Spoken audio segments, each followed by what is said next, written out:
Virtual Notícias traz a informação.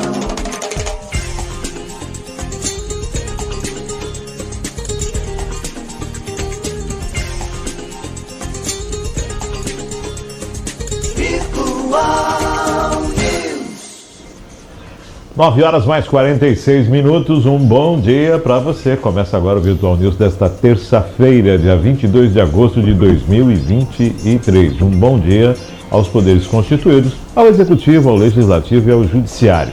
E um bom dia especial para você que faz parte do quarto poder, que é a sociedade organizada. Terça-feira ensolarada, verão, veranico. Na verdade, estamos no inverno, né? Olha só as mudanças climáticas. O El Niño tomando conta aí de todo o hemisfério sul e bagunçando aí o clima para todo mundo. O que era para ser frio, hoje está calor.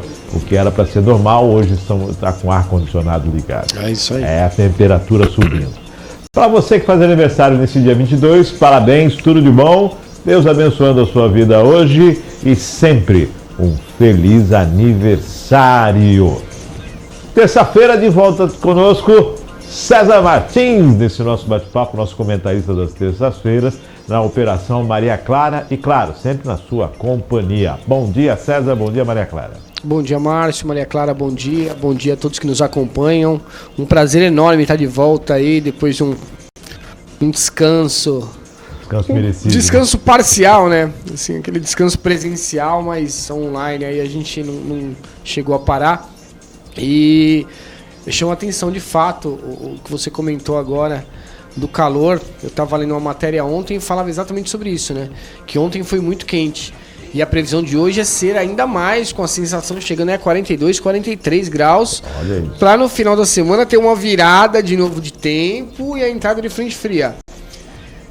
Eu acho que até pela minha voz eu vou perceber que as saúdes, pelo menos em casa, não estão suportando tanta virada de tempo, né? Tanta alteração assim no clima, né? É um dia absurdo de calor, no dia seguinte já uma ventania e o tempo virando, resfriando demais, né?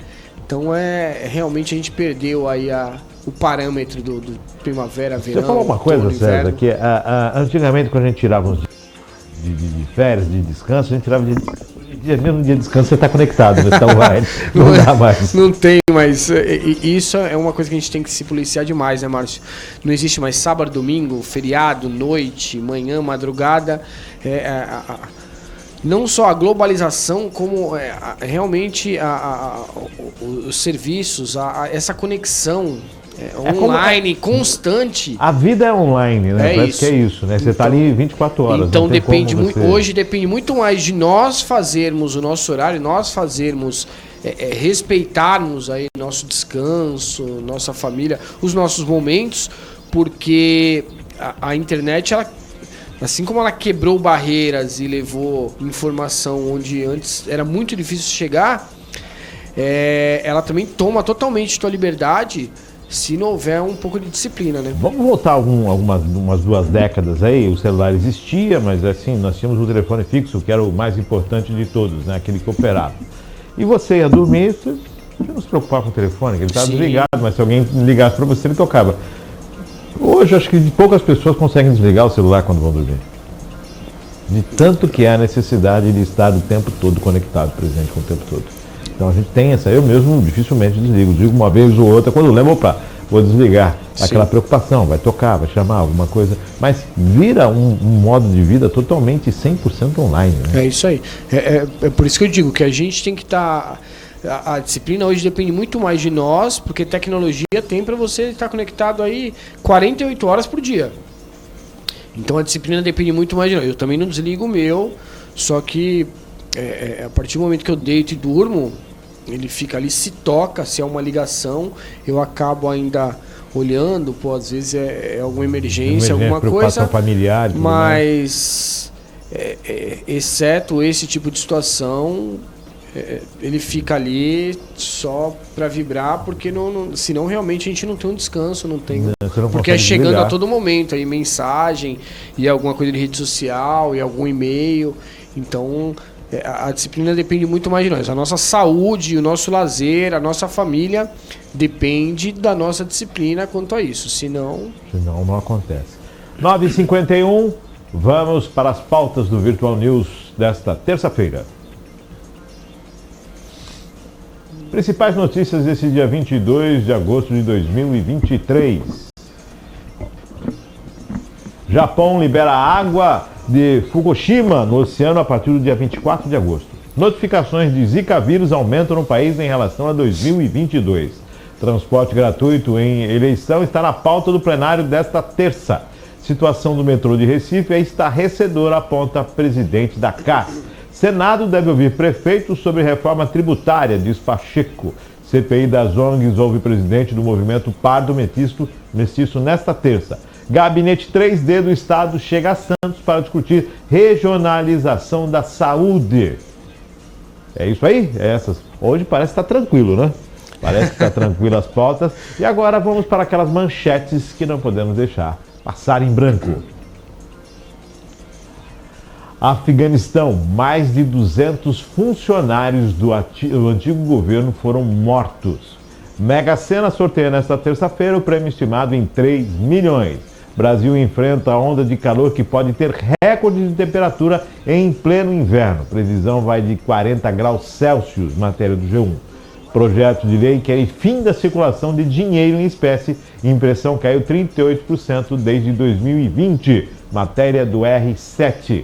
Startup by Myself recebe financiamento de 1,1 milhão de reais da FAPESP para tecnologia de análise de solo. Está no broadcast. Defesa de Bolsonaro ignora TCU para tentar afastar crime de peculato nas joias. Está no UOL Notícias. Crise da 123 Milhas e da URB expõe fragilidade da venda de pacotes flexíveis. Matéria de O Globo. Lira e líderes da Câmara discutem arcabouço com Fazenda uma semana após o ruído com Haddad no Jornal do Brasil. PL de Bolsonaro sonda Marta Suplicy para ser vice na chapa de Ricardo Nunes.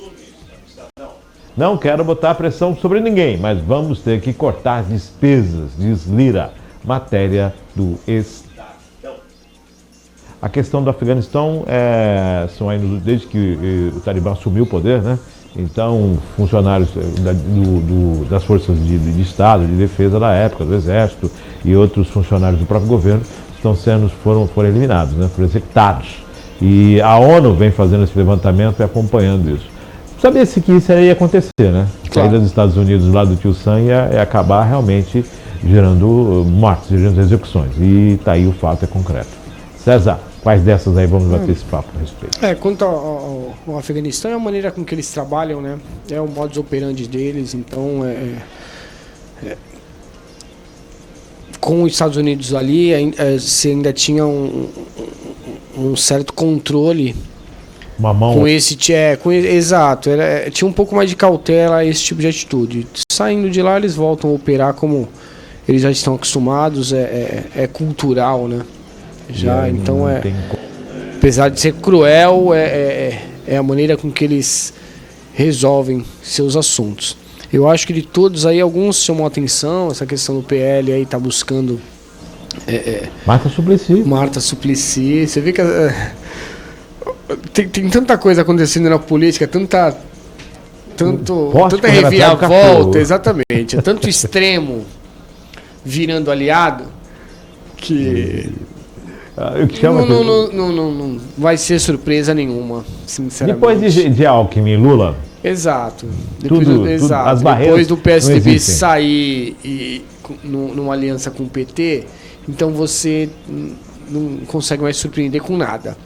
Agora, o que chama muito atenção, o que é triste e o que eu acho que a gente precisa começar a organizar, a gente como agente político, a gente como governo, a gente como Ministério do Turismo, é a questão da 123 Milhas. Porque a gente aí que tem o exemplo aí também da URB, agora 123 Milhas, e o impacto não é só em milhagem. Primeiro que é a segunda companhia de viagem do Brasil hoje, 123 Milhas. Segundo, que o quanto isso é complexo, a gente sequer tem ideia. Porque não é só a passagem. Geralmente você tem a passagem, você tem a milha ali para emissão do bilhete, só que você já tem uma férias programada, você já tem um hotel, às vezes, pré-contratado, você tem toda uma economia, você tem uma programação, né? Exato. Vamos dar um exemplo aqui dentro da nossa realidade, a equipe de educação da cidade. Eles têm o momento certo em que eles saem de férias. Ele não pode alterar as férias de hoje para amanhã, não é tão simples. Até por conta do recesso. Exato. Até por conta do recesso. Enfim. E aí tem uma programação de sair para viajar ali em janeiro. E aí você não consegue mais emitir, você ganha 2, 3 vouchers que você não pode usar de uma vez, você tem que usar um voucher por vez.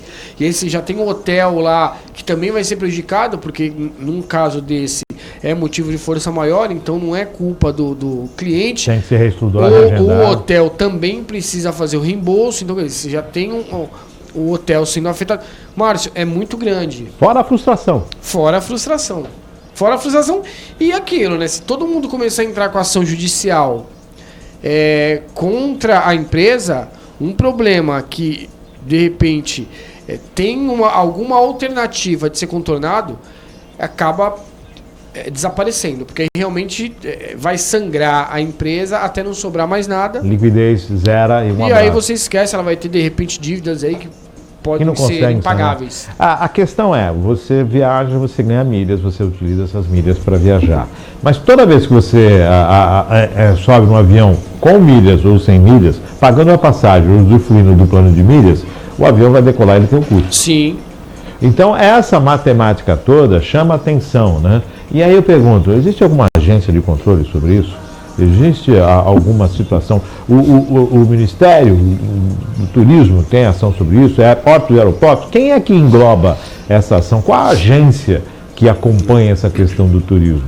Porque a gente tem bolhas financeiras, agora a gente já percebe essa questão também dentro das empresas que fazem o turismo no país. E não só o turismo, as viagens de negócio. Muita gente viaja de negócio, viaja ponte aérea, e tem essa condição também. Quer dizer, o país começa a enfrentar desestruturas, ou então, esse é o custo da pandemia, isso é o custo operacional daquele de fica em casa, ou na verdade é uma falta de controle, Sérgio?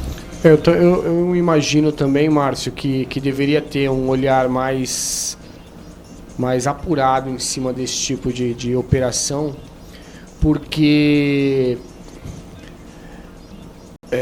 para o cliente é muito vantajoso você emitir passagens a um custo mais baixo do que da própria companhia aérea. E por isso que tantos milhares de clientes sempre gostaram de atuar com 2-3 milhas. Agora, o que ela faz basicamente é a compra de milhas para depois vender a alguém um bilhete que sai mais em conta do que... Tá, como você falou, e quem acompanha as operações? Quem sabe o quanto você tem, o quanto você está podendo... Exatamente. A companhia, como é que você faz Exato, isso? porque a companhia está fazendo a emissão ali. O que foi afetado são exatamente os bilhetes de um custo mais baixo, assim, o custo-benefício mais baixo, que são das datas flexíveis. Então você paga barato para viagem de madrugada, você consegue... São viagens que você consegue, tem flexibilidade de ajustar data, horário, e é exatamente o que a princípio foi suspenso. Eu não me aprofundei no assunto, mas ontem parece que houve uma suspensão por parte do governo nas operações da 123 milhas. Márcio, o impacto é gigante. Não. O impacto é gigante para o cliente, o impacto é gigante para a economia, o impacto é gigante para o setor do turismo, o impacto é gigante para todos os envolvidos. Prejudica a todos. É isso aí. E assim e isso tá... eu não sei se eu posso dizer que é só a ponta do iceberg, tem muito mais coisa disso aí. Mas vamos ficar de olho porque Não vai ser apenas no dia de hoje, muito pelo contrário. Eu Isso também vai acho que decorrer o durante um bom desdobramento, tempo. exato, o desdobramento vai ser ainda mais crítico. Perfeito. Os advogados do Bolsonaro querendo tirar aquela questão do peculato relacionado às joias, né? Que aí o Delgatti está fazendo várias acusações, claro, tem que comprovar. Eu não sei se isso é delação premiada, se não é, mas está fazendo aí. E essa questão da Marta Suplicy, próxima lá, é de chamar muito atenção, né? Mas não dá para duvidar de nada, né? É a questão da... Assim, infelizmente, o problema do Brasil é que a gente está começando a se acostumar com esse tipo de lambança, né? E isso é muito triste. E não é a particularidade do governo que saiu agora, porque o que saiu anteriormente também sofreu uma série de acusações, uma série de condenações, porque não é só o caso de você acusar, tem o caso de condenar. Então, quer dizer, a gente vem se acostumando aí há 12 anos, 15 talvez, a gente sempre ter algum problema com os governos, e isso tem se tornado comum. O que é triste para o país, porque a credibilidade cada dia mais sofre uma mancha. Vai chegar um momento que não existe mais credibilidade, vai chegar um momento que a gente não consegue mais confiar em ninguém, né? Eu começo a pensar agora nas candidaturas independentes, que saem desses sistemas partidários. De repente isso fica mais viável e visível agora. 10 horas mais 3 minutos, Maria Clara falou que no Afeganistão teve um caso no teleférico, pessoas foram recuperadas no teleférico, não é isso? De 6 crianças e uma professora, não é isso? O teleférico deu problema, parou lá e tiveram que ser retiradas de helicóptero. Olha só, tá vendo só? Estavam penduradas no teleférico. 10h33, vamos para as pautas do dia, para as manchetes desta terça-feira. Vamos lá, seguindo com o Virtual News. Japão libera água de Fukushima no oceano a partir de 24 de agosto. O Japão disse que começará a liberar no mar mais de 1 milhão de toneladas métricas de água radioativa tratada da usina nuclear destruída de Fukushima em 24 de agosto, seguindo em frente com um plano fortemente criticado pela China. O plano, aprovado há 2 anos pelo governo japonês como crucial para descomissionamento da usina operada pela Tokyo Electric Power Company, também enfrentou críticas de grupos pesqueiros locais, temendo danos à reputação. Espero que a liberação da água comece em 24 de agosto, se as condições climáticas permitirem, disse o primeiro-ministro Fumio Kishida. O anúncio foi feito 1 dia depois do governo dizer que havia conquistado um certo grau de compreensão da indústria pesqueira sobre a liberação da água no Oceano Pacífico, mesmo quando grupos de pescadores disseram que temiam que o dano à reputação arruinasse o seu sustento. A água será lançada inicialmente em porções menores e com verificações extras, com a primeira descarga totalizando 7,8 mil metros cúbicos em cerca de 17 dias, a partir da quinta-feira, disse TEPCO. O Japão disse que a liberação da água é segura. A Agência Internacional de Energia Atômica, a IEA, órgão regulador da ONU, deu luz verde ao plano em julho, dizendo que ele atendia os padrões internacionais e que o impacto teria sobre as pessoas e o meio ambiente era insignificante. Há informações da agência Reuters. Japão liberando a água da usina no oceano. César, disseram que os índices são abaixo do que é encontrado numa água potável. Isso me preocupa, né? Isso me preocupa muito. Tem que saber como é que é água potável hoje em dia, César.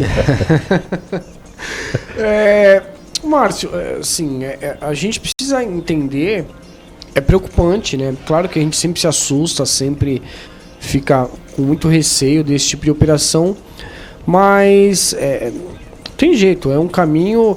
Falava há alguns dias, a Europa vive uma febre aí de carros elétricos e híbridos absurda. E a tendência é que isso se amplie, porque as isenções, os incentivos do governo lá para essa finalidade são muito grandes. E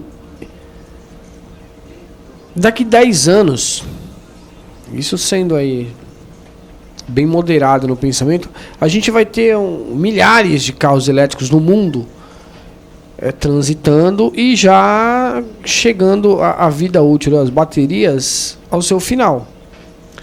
A gente tem algum plano para o descarte? Porque ali a gente está falando de lítio também, que é altamente radioativo.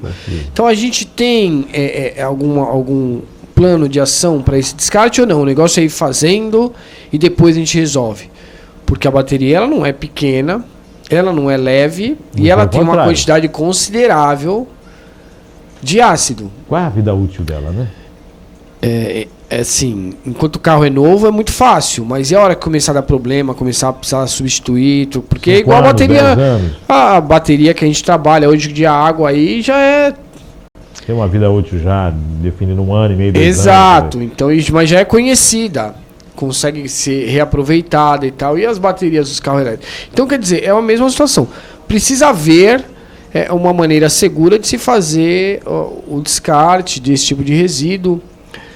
O que me deixa menos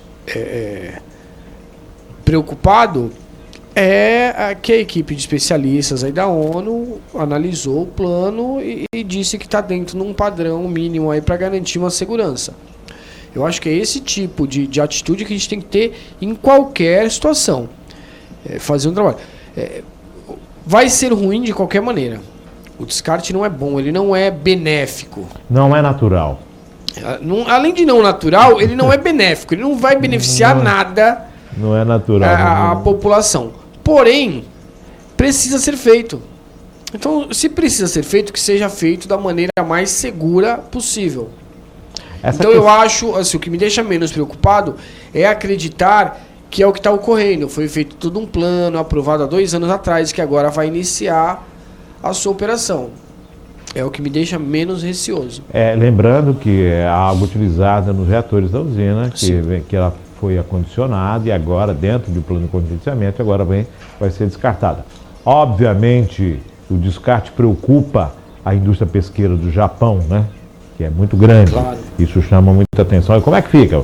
Vem do Japão, não vou comer, mas está lá no Pacífico, esse peixe eu não quero. Quer dizer, o impacto é muito grande nessa questão, né? Então, mas como você mesmo disse, já tem o selo da ONU lá, e a gente sabe da responsabilidade também do governo japonês, Sim. Né?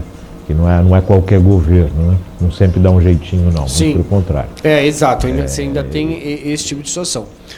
Culturalmente, historicamente, o Japão procura manter um padrão de qualidade altíssimo aí, não só nas suas produções, como nas suas decisões, nos seus gestos e atos políticos ou operacionais.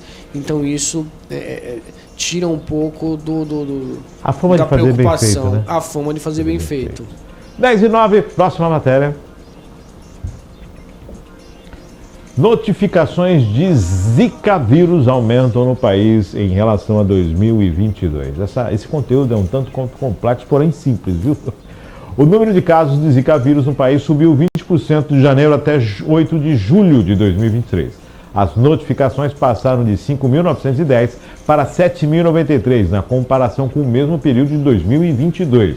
A região sudeste teve o maior aumento de casos, com um percentual de 11,7%. O Ministério da Saúde informou que os dados são preliminares e sujeitos a alterações e que a vigilância das arboviroses, o que inclui as infecções causadas pelos vírus Zika, é de notificação compulsória, ou seja, todo caso suspeito e ou confirmado deve ser obrigatoriamente notificado aos serviços de saúde. No mês de abril, em meio ao aumento de casos de dengue, zika e chikungunya no Brasil, as arboviroses, o governo federal, lançou uma campanha nacional de combate às doenças transmitidas por um mesmo vetor, a picada do mosquito Aedes aegypti. Na ocasião, o Ministério da Saúde acionou o Centro de Operações de Emergências de Arboviroses, o COI, e foram realizadas ações de apoio em 11 estados com maior número de casos e mortes por dengue e chikungunya. Outra ação foi investimento de 84,3 milhões em compra de inseticida, larvicida, distribuição de kits de diagnóstico e capacitação de profissionais de saúde. Em junho, o COI foi desativado após ter sido constatada queda no risco de transmissão das arboviroses em todos os estados. O número de casos notificados do Zika vírus caiu 87% em abril e julho. Essa queda se deve às ações empenhadas no controle do vetor e às ações promovidas pelo Centro de Operações de Emergência em Saúde, além de mudanças climáticas que implicam na circulação viral da dengue e chikungunya. Diante disso, considerando o cenário atual, a partir da semana epidemiológica SD19, o COI arbovirose foi desativado. Ainda assim, o Ministério da Saúde vai continuar monitorando o comportamento das arboviroses no Brasil ao longo de todo o ano, informou a pasta na ocasião. A principal forma de evitar a doença é eliminar os criadores de mosquito, ou seja, evitar acúmulo de água parada nas vasilhas, vasos de plantas e pneus velhos.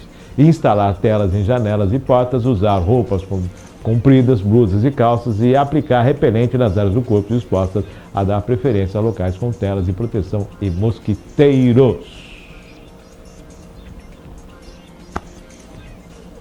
Esse mosquito, ele é total flex, né? Ele é o chikungunya, ele é a dengue, ele é a zika e ele é a pedra no sapato de qualquer governo que não tenha um trabalho exímio na área de contenção, de conscientização da saúde. Nós tínhamos aquele fumacinha, né? Aquele caminhão que saía fazendo aquele fumacinha, aí disseram que isso não funcionava. Aí vai agente de saúde. Lógico, a população tem que ter consciência, mas os criadores não estão só nas casas, né?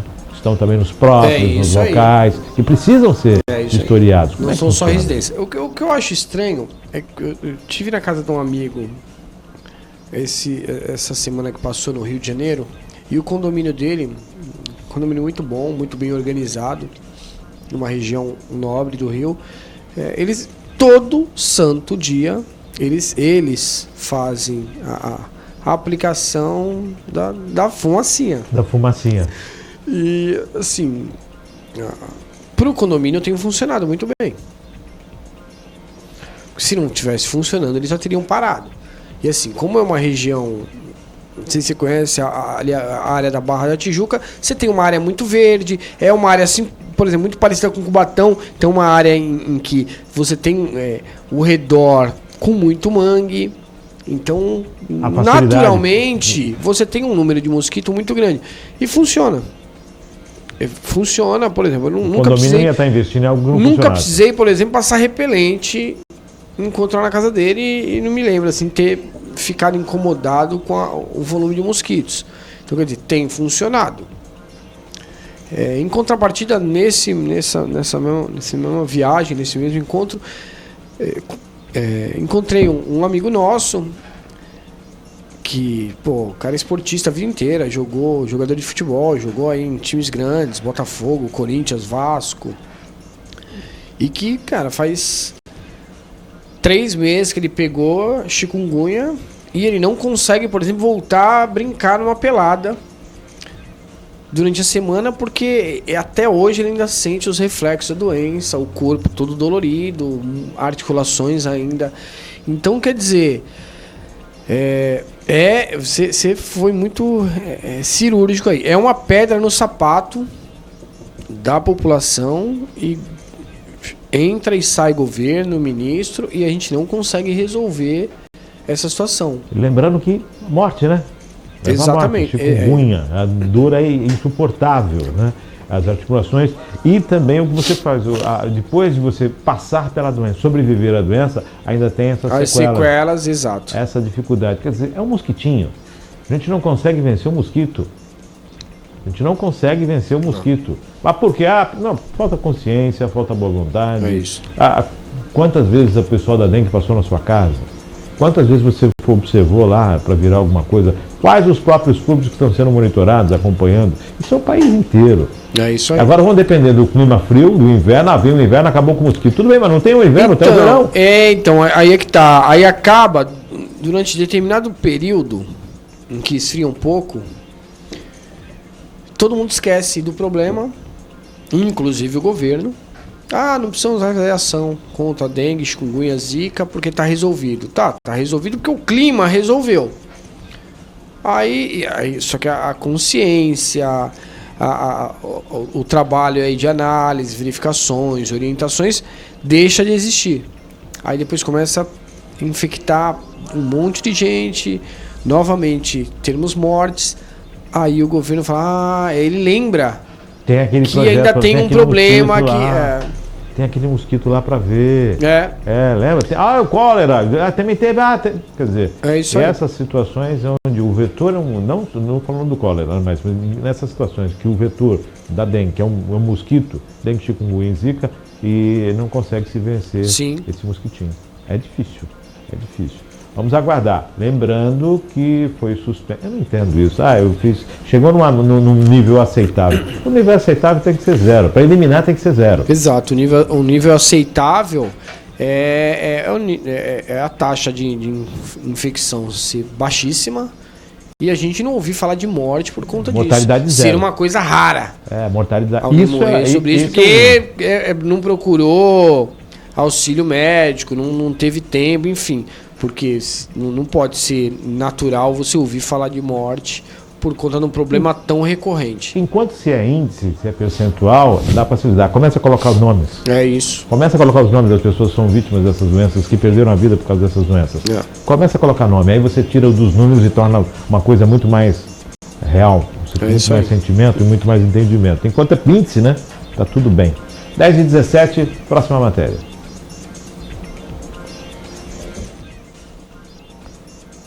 Transporte gratuito em eleição está na pauta do plenário desta terça-feira. Está na pauta do plenário desta terça-feira 22 a proposta de emenda à Constituição que garante ao eleitor acesso gratuito ao serviço de transporte para votar no dia da eleição.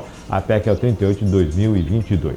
A PEC vai cumprir sua agenda, cumprir sua segunda sessão de discussão, já que começou a tramitar no plenário na última quarta-feira, 16. A previsão constitucional é que a PEC cumpra no plenário 5 sessões de discussão em primeiro turno e outras 3 em segundo turno. A sessão deliberativa está marcada para as 14 horas. Transporte público gratuito. Aí me volta, semana passada a gente estava falando sobre Polícia Rodoviária Federal, 8 de janeiro, eleições de 2022, transporte, quem parou os ônibus, não parou, de onde eram os ônibus, quem são e tudo mais, transporte gratuito. Realmente nós estamos discutindo já no final, né? Primeiro pega fogo, a gente vai discutir como é que vai ficar a questão da brigada de incêndio, né? Pegou fogo, a gente faz a brigada. É isso aí. A gente tá... São situações aí... Pô, se a gente tem um país em que a gente precisa liberar uma fatia gigante do orçamento, com auxílio... seja Bolsa Família, Bolsa Leite, Bolsa... Se a gente tem que dar uma quantidade de auxílio na proporção que o Brasil já distribui, isso é meio que lógico. Que o camarada não vai ter condição de pagar uma condução para ir até a sua urna fazer a votação. Então acho que isso aí é mais do que lógico. Qualquer camarada que fala, cara, pra gente poder dar um pingo de dignidade para uma fatia gigantesca da população brasileira, você tem que contribuir ali, você tem que dar R$600 para ele todo mês. Aí você espera que realmente, e R$600 para se viver hoje em dia, só com muita mágica. E aí você espera que sobre alguma coisa para ele conseguir ir até a eleição, no dia da eleição, ir até a sua urna fazer o seu voto, fazer sua opção de candidato e voltar para casa. Vamos fazer uma conta rápida. Se o sujeito não for votar, ele vai pagar R$3,80 de multa, né? Se ele gastar 15 de condução, qual a opção para ele? Claro que é a multa. Claro que é a multa. Básica. E que, assim, fala pra mim, onde é o lugar que que R$5 que seja, você vai e volta? Porque em Cubatão, por exemplo, uma condução para você andar aí 10 minutos custa R$5. Só pro município. Fora o subsídio que o município paga. Então... É uma conta básica. Eu vou gastar 15 para ir votar. Eu não tenho esse dinheiro. Eu não voto e gasto R$3,80. Gente, realmente, é o que você falou. Parece que não conversam, né, as coisas, né? Exato. Parece aí... Não tem, parece que não tem um pingo de planejamento em nada. É assim, vai largando... A hora que ficar pronto, a gente vê o que dá. Isso aqui. É isso, a hora que ficar pronto, a gente vê o que dá. Essa é muito bem lembrado. Eu tenho uma assistência a um grupo de brasileiros que não é pouco essa questão.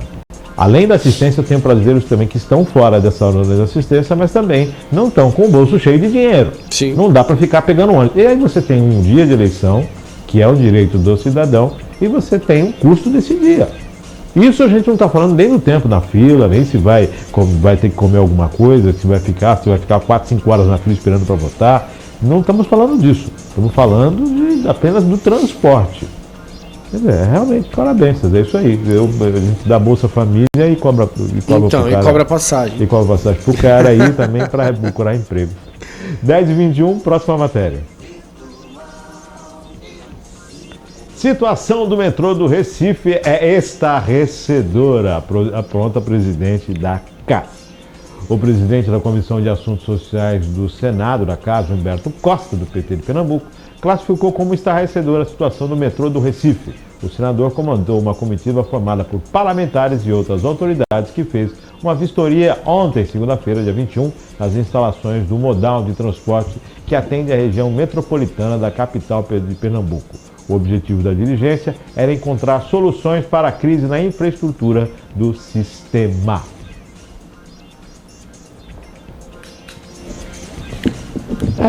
Foi ver como é que é o chão de fábrica, foi pisar lá no metrô para andar para ver como é que é a situação. Eu não sei, é necessário fazer política, né? Acho que, bom, tudo bem, mas vamos lá. E agora o que vai ser feito, né? Qual é o modal? Quem é que vai ser demitido? Quem é que vai ser culpado, processado se a infraestrutura não está de acordo? Quem não fez o planejamento? Quem faltou, errou na conta? E aí é que tá. Você tem, assim...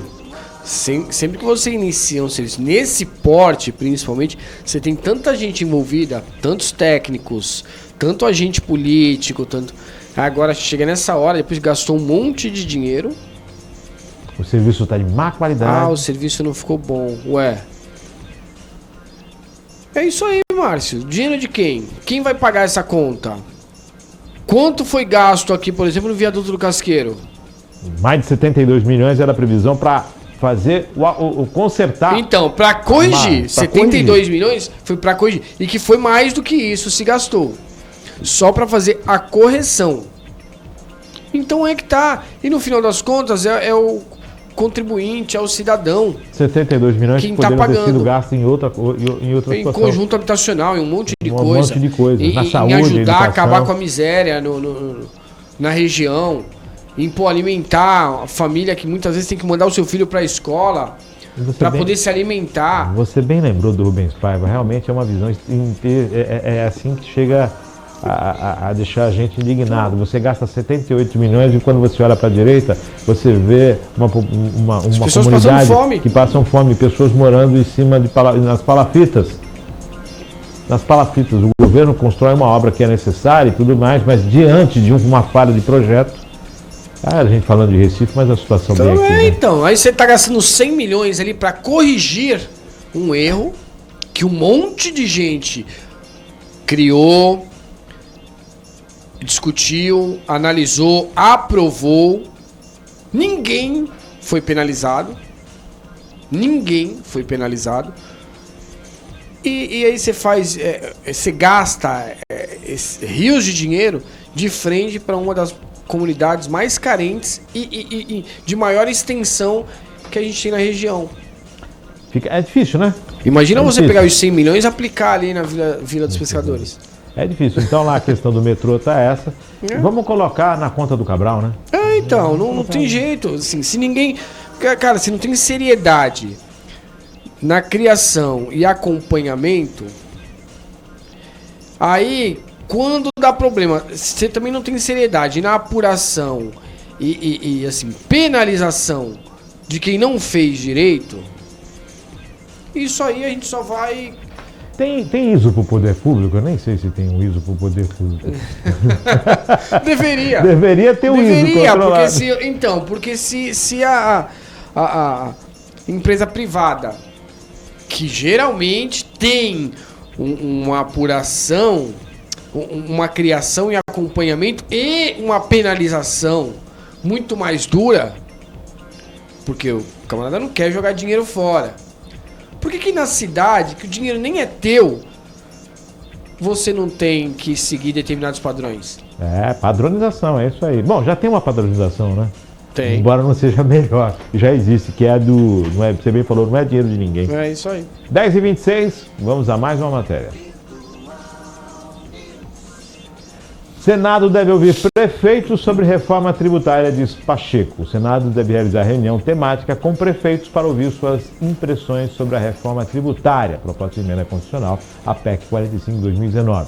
Disse o presidente do Senado, Rodrigo Pacheco, em entrevista coletiva nesta segunda-feira. Pacheco participou do seminário Reflexões sobre a Reforma Tributária, promovido pela Fundação Getúlio Vargas, a FGV. Legal. São mais de 5 mil municípios, né? Eu não sei como é que vai ser aí. Vai levar 1.000 de cada vez? 5 reuniões? Vai colocar todo mundo virtualmente para falar? Como é que vai ser, Pachecão? Precisa, porque a ponta lá é o município, né? Isso aí. Ninguém mora na federação, no estado, todo mundo mora no município.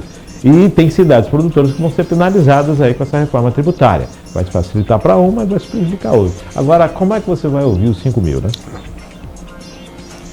Mas como é que você cria? Assim é que tá. Só no estado de São Ele Paulo, deveria ter sido, 645. os municípios deveriam ter sido ouvidos no ato da elaboração do projeto. Aí agora que tá pronto, que todo mundo começou a gritar, falou, não tá bom, vai atrapalhar A, B, C ou D, porque, como você falou, as pessoas vivem nas cidades.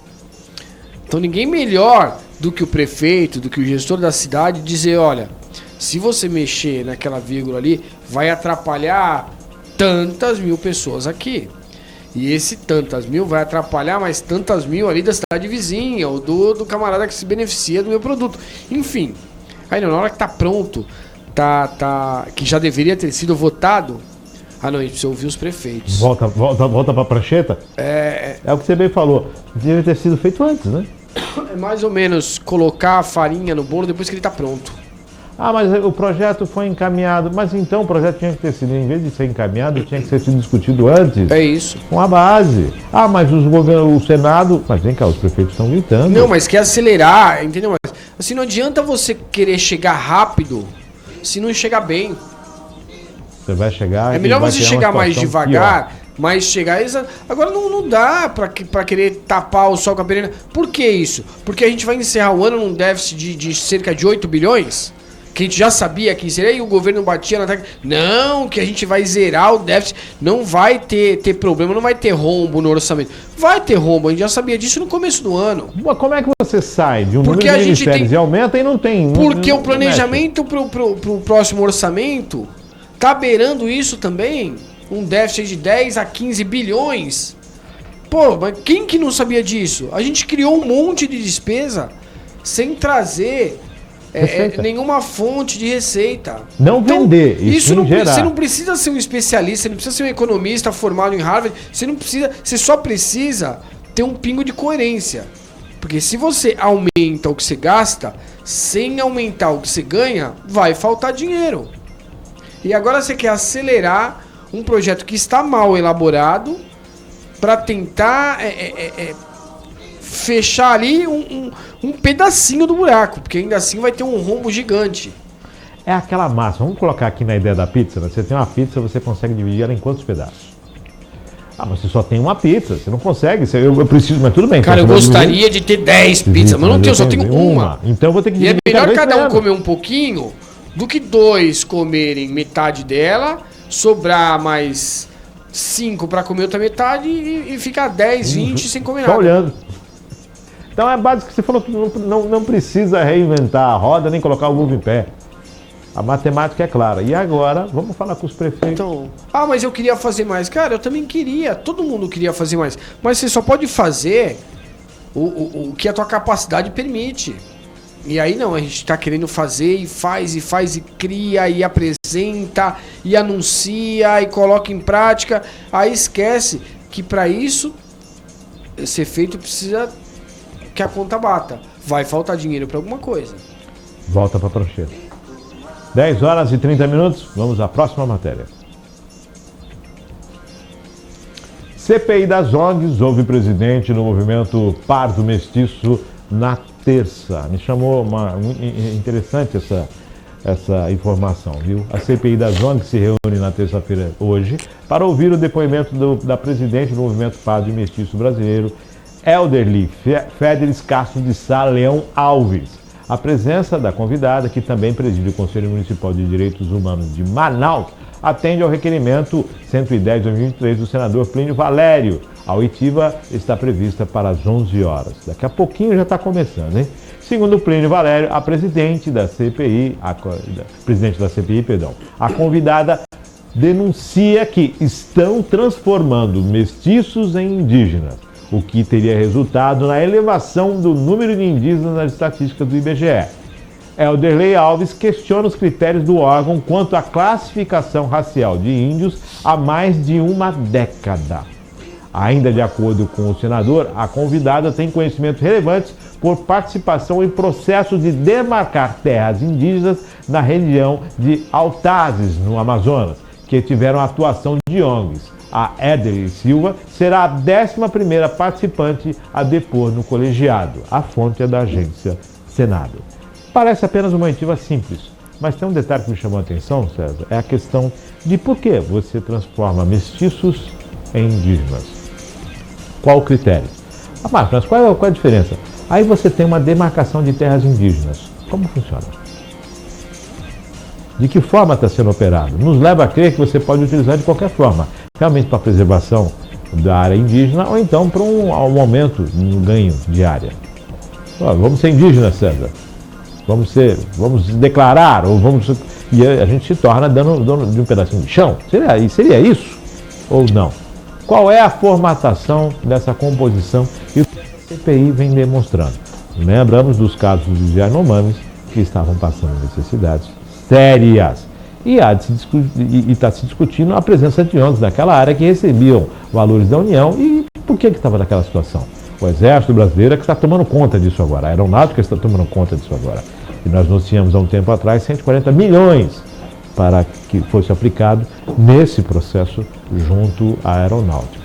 César, e agora a CPI está mostrando aí um Brasil de ONGs diferente, né? Márcio, a gente tem isso, uma coisa que eu bato muito na tecla já há algum tempo, o início das emendas impositivas em Cubatão. Eu acompanhei o processo, coordenei essa parte de emenda impositiva aí logo que se foi aprovado e começou a acontecer a destinação desses recursos, e infelizmente em todos os níveis a gente ainda tem um controle, uma fiscalização, eu diria até informação de como funciona não só a captação e recepção de recursos, como a utilização de recursos por parte de organizações sem fins lucrativos muito obscura. Essa CPI eu acho que está dando luz a isso. Muita entidade aí serve nada para nada, apenas para transitar dinheiro, entrar dinheiro de um lugar e escoar para outro. Não beneficia ninguém, assim, alguém é beneficiado, mas quem deveria ser beneficiado, quem está ali no objeto social da entidade, é o que menos benefício tem. Então é o que você falou. E aí você tem diversos subterfúgios para se utilizar de uma ONG, de uma entidade deveria ser filantrópica, uma entidade que deveria não visar fim lucrativo, para enriquecer poucos e beneficiar quase nenhum. Pode ser, é uma ferramenta que você pode usar tanto para o bem como também para atitudes não tão... E a facilidade da recepção de recurso, isso de todos, seja do poder público, seja do poder do setor privado, é muito essa febre de ONG fácil, né? Exato. Se vê, é só você pegar hoje em dia que o negócio teve um crescimento absurdo e cresce justamente no vácuo que é deixado pelo poder público. E aí se a gente não consegue fazer um bom acompanhamento, um bom gerenciamento de como tem sido aplicado aquele recurso, a gente passa por esse tipo de situação, continua vendo, sofrendo quem deveria estar sendo beneficiado e continua vendo aí entidades com 5, 6, 7 entidades com o mesmo corpo diretor enriquecendo. Vira a festa, né? Vira a festa. 10h36, próxima matéria. Gabinete 3D do Estado chega a Santos para discutir regionalização da saúde.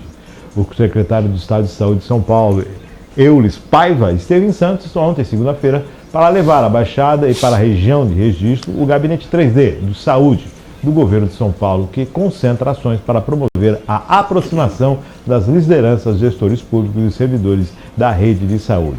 Paiva também participou da abertura da oficina de regionalização da saúde dessas regiões. O objetivo do programa é a diminuição das desigualdades entre as regiões para aumentar a eficiência do gasto público, ampliar a oferta de serviços, fazer as filas andarem e reduzir a distância que as pessoas precisam percorrer para conseguir atendimento. O projeto prevê as adequações dos laboratórios médicos e especialidades e hospitais estaduais às necessidades regionais, efetivamente descentralizando o sistema de saúde. A oficina de regionalização de saúde na Baixada Santista é um evento realizado em 2 dias. Ontem, houve painéis sobre o projeto de regionalização, reuniões de diagnóstico pela assistência primária da saúde, ASP, e a apresentação da proposta para a regulação do processo e dos objetivos do projeto de regionalização do Estado de São Paulo. Hoje, terça-feira, os grupos de trabalho elaboram propostas e relatórios sobre o panorama da saúde na região e os grupos apresentarão resultados dos trabalhos e discussões do dia anterior. Quando alguém vai fazer um bolo, ele já sabe a receita. Quando alguém vai... Aí, obviamente, ele usa os ingredientes certos, o bolo sai perfeito. Quando ele não tem as informações, o bolo sai de qualquer jeito. E aí alguém vai discutir sobre a concepção do bolo. Mas espera aí, cadê a receita? Nós estamos discutindo aqui a descentralização da saúde, vamos levantar o top, mas a saúde não tem essas informações? A ação é benéfica? Sim, mas ela não está contrária ao que já deveria ter sido feito? Eu sou meio atípico com essa questão de vamos criar um painel, vamos fazer uma reunião, vamos juntar isso para discutir aquilo.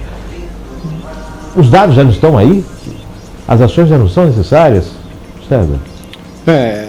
Eu também acho que a ação, assim, é o que precisa ser feito. Assim, porque se você regionaliza, você aplica mais recurso em determinado... Seja em 1, 2, 3 hospitais, vamos dar esse exemplo, para atender a região inteira. Até porque a gente sabe que orçamentariamente Santos tem uma capacidade muito maior que Mongaguá. O orçamento da educação em Cubatão é o orçamento da cidade de Mongaguá. Maior que o da cidade. Entendeu? Então, a gente sabe que a capacidade de determinada cidade é muito menor que de outra. Só que todos precisam do serviço público, especialmente da saúde. Então, regionalizar, você como você falou a ideia, você mantém ali, dá o mesmo... da equidade. Tira o custo geral e coloca um Exato, você dá equidade a todos que precisam do serviço. Agora, como você falou, é estranho você ter que fazer esse tipo de levantamento, porque você tem delegacias regionais de saúde, você tem aí volta e meia conferências de debate de como estão os serviços, você tem aí você tem o Estado controlando como cada cidade trabalha, os números da saúde de cada cidade, e aí você agora vai ter que criar um pool para poder buscar isso de novo. Quer dizer, você vai trabalhar em cima do que você já teoricamente já tem. E assim, acontece aqui, já aconteceu em outras cidades, em outras regiões, vai acontecer em outras regiões do estado, e aí isso leva tempo. E a descentralização, quando começa? Exato. E aí você vai gastando tempo para conseguir uma informação que, por toda a estrutura que já existia, já deveria estar à disposição. Você vai chegar para a dona de casa e falar, junta a família aí, vamos discutir que vamos fazer a compra do mês. Conversa com a dona de casa, conversa com aquela responsável pela alimentação, que ela vai falar, gasta disso, isso aqui, não gasta tanto, isso aqui você pode comprar a cada 3 meses. Vai e aí você, exato, assim, você precisa fazer esse tipo de de reunião, quando você não, tem que fazer um corte aqui, a alimentação tem que ser um pouco mais... Quando você tem que fazer os ajustes, fazer essas reuniões para fazer os ajustes de como vai acontecer é uma coisa. Mas o que deve ser feito, como você disse, quem está na operação ali no dia a dia tem isso aí de cabeça. A dengue mostrou o quanto é frágil o sistema de saúde. Sim. Quanto ele não consegue, quanto ele colapsou rapidamente. E o que foi feito então? Ele vai voltar a colapsar novamente. Em qualquer momento, se tiver uma crise de uma situação como aquela. Onde é que estão todos os equipamentos dos hospitais de campanha? Então, Márcio, olha, foi até bom você tocar nesse assunto que me voltou, como eu falei pouco tempo atrás agora, eu estive no Rio de Janeiro essa semana que passou e a UERJ já está sugerindo, por conta dos números, ela quem faz o acompanhamento lá dos números de Covid, já está sugerindo a utilização de máscara em locais fechados. A Por indicação conta, de já tem um crescimento no número de contágio, no percentual de 200%. 200% na nova versão do Eris, corona. se não me engano, acho que agora a nova cepa chama Eris. Eu vi em um jornal regional ontem, já vi que São Paulo também já teve confirmação de casos dessa mesma cepa e já estão novamente fazendo o trabalho, iniciando o trabalho de conscientização para a vacinação da polivalente, que a adesão foi baixíssima, por sinal. Parece que a mortalidade é menor do que a Ômicron, só que a capacidade de infecção contágio, é muito maior. Ou seja, ela contagia com uma velocidade muito maior, muito mais rápido, muito mais... Sim, assim, a mortalidade é menor, só que a mortalidade é menor considerando 13%, considerando 13% a taxa agora de contágio. De contágio, só que com 13% você tem uma mortalidade pouca. E com 60, 70, será que se mantém? Se eu tenho 13%, com 10 é uma coisa. Se eu mantenho 10, e assim, mas eu tenho 70%... Exato. E assim, não morrer, não quer dizer que você não precisa de cuidados. E de repente até internações. Aí eu pergunto, o sistema foi melhorado? Exato. E aí a gente tem toda a questão do sistema. A gente estava falando agora há pouco da dengue, da zika, da chikungunya, e numa situação dessa, assim, e é uma realidade que é muito próxima. Isso lá fora já vem se falando. No Rio de Janeiro eu ouvi isso com muita força.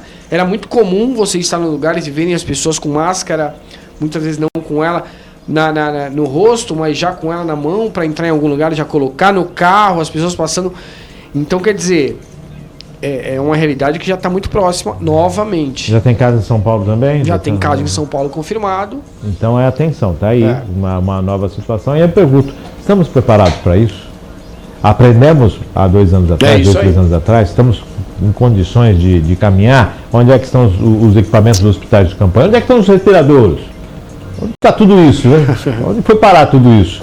Aqueles que foram montados e desmontados, onde é que estão essas camas, essas tendas? Onde é que está tudo isso, né? O dinheiro foi pago. Foi importado, foi feito, mas foi pago. E aí? Como é que está essa situação? Então, 10h44, eu pergunto para você, que é cidadão, que é o quarto poder, o que você faz a respeito? Tirando a máscara, nada disso era descartável, né? Tirando a máscara, nada disso é descartável. Então... E lembrando que a máscara é distribuída, mas o comércio de máscaras aumentou muito. É isso aí. E o brasileiro foi para a morte, colocou máscara personalizada, aproveitou para colocar o tipo, né? 10h45, encerramos, não é, Clara? Encerramos? Chegando ao finalzinho do Virtual News, nesta terça-feira. Lira falando que tem que cortar, né? Vai ter que cortar a despesa.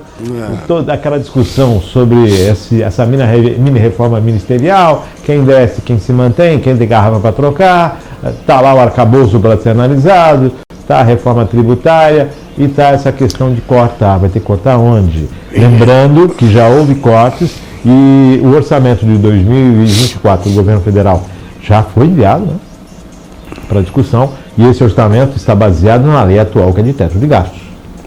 Só pode ser feita alguma alteração quando aprovar o arcabouço. Se aprovar o arcabouço. Até lá, Por isso, a previsão agora é de 31 de agosto. Estão correndo para ver o que dá para fazer. Lula está apertando, Lula está fora por enquanto, está na África olhando, e essa situação aí, toda uma negociação, e o antigo orçamento secreto, que virou emenda de relator, que a gente fica guardando recorde, agora. nunca se liberou 11 bi. Nunca na história desse país. Nunca a gente liberou tanto dinheiro de uma vez só para emendas. E lembrando que o arcabouço, o prazo era maio. Quando se liberou lá no começo do ano, quando se não, vamos aumentar o Bolsa Família, vamos fazer ajuste daqui, o prazo era maio. A gente está chegando em setembro. Tá aí, na melhor do vislumbre, 31 de agosto. Se passar de lá, então, agora... 31 de agosto é semana que vem. Semana que vem. Fica o questionamento, né? A gente sempre faz essa pergunta. Lógico, a gente não vai colocar tudo no lugar comum. A grosso modo, você tem as propostas de emendas que são enviadas e que acabam chegando e trazendo algum benefício. Mas como cachorro mordido por cobra tem medo de linguiça, agora quando se fala em emenda, a gente fala, opa, peraí, porque já teve aquela questão do escândalo do asfalto, tem essa questão da robótica, tem várias outras situações que não são colocadas à luz e se traz um esclarecimento quanto a isso. Tem ministro que está sendo investigado porque usou de jatinho para lá e para cá. Quer dizer, tudo isso nos leva a ficar atentos nessa questão das emendas parlamentares. 11 bilhões... Então, Márcio, é que tá. O que chama mais atenção é que em meio a um momento em que você tem aí... Está trabalhando para reduzir o rombo no orçamento desse ano e conseguir fechar a conta para o orçamento do ano que vem, a gente de uma vez só libera 11 bi em emendas. Eu quero saber o que vai vir de PAC nisso. Porque assim, uma coisa é eu colocar um plano de aceleração do crescimento, sim, bacana, e investir em infraestrutura, investir em construção civil, investir em rodovias, investir em portos, fazer as obras necessárias, isso é bacana. Mas de onde vem esse dinheiro? Não adianta chamar de PAC a obra que já está sendo programada, já está sendo feita. É isso aí. O que já existe existiu com um nome, não vou mudar o nome agora para fazer marketing, né? A situação tem PAC, tem dinheiro, o PAC foi lançado, cadê dinheiro? Eu acho que a grande preocupação hoje é esse tamanho, esse buraco que está enorme e que a gente só vê ele ficar ainda maior, quando na verdade a gente tinha que estar tentando reduzi-lo. 10h48, chegamos ao final, a gasolina não subiu essa semana, não deve subir por enquanto. Serginho, sempre um prazer ter você aqui. Gratidão, excelente participação. Márcio, obrigado aí esse mesmo prazer, uma honra estar aqui com vocês. Maria Clara, obrigado aí pelo suporte. E a vocês que nos acompanham aí também, uma excelente semana. Obrigado pela audiência, pela participação, pelo acompanhamento. Vamos que tem bastante coisa para acontecer aí, né? 10h49, lembrando que encerramos o Virtual News, mas você pode acompanhar na reprise daqui a pouquinho no nosso canal YouTube e também os arquivos no site da Virtual. Daqui a pouquinho também o Drops, os cortes das matérias do Virtual News à disposição no Facebook, no canal YouTube e, claro, nos nossos arquivos no site da Virtual. Virtual News sendo transmitido agora só pelo site e você acompanha nas outras plataformas as reprises e também os Drops. Excelente terça-feira, fique com Deus e até amanhã com mais um Virtual News, se Deus quiser. Obrigado, Maria Clara, obrigado, César. Até amanhã.